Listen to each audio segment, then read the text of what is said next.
I am the Tofu Golem. Please enjoy the video. In this video, I will explain how to replace an alternator step by step. First, ensure you have all necessary tools, including a ratchet, various metric sockets, and a torque wrench. Safety is paramount, so begin by disconnecting the negative battery cable using a 10mm wrench. This prevents electrical shorts.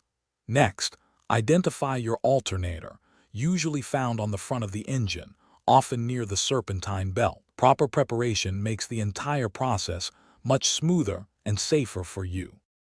Now let's get that old alternator out. Use a 12 or 14mm wrench to loosen the serpentine belt tensioner, then carefully slip the belt off the alternator pulley. Next, disconnect the electrical connections.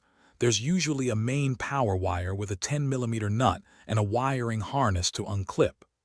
Finally, remove the 2 or 3 mounting bolts, often 12 and 14mm, that secure the alternator to the engine. Sometimes a pry bar helps if it's a bit stuck. With the old unit out, it's time for the new one.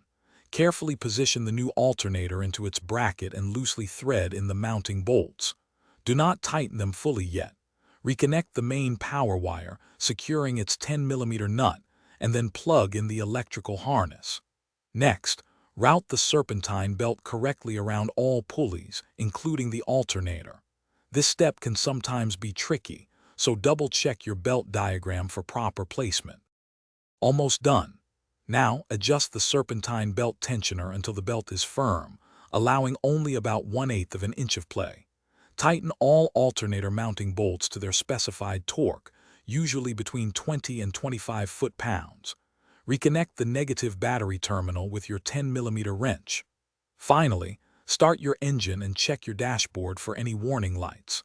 Ideally, your voltmeter should read around 14.6 volts, confirming your new alternator is working perfectly. Thanks for watching. Consider subscribing if we helped you today.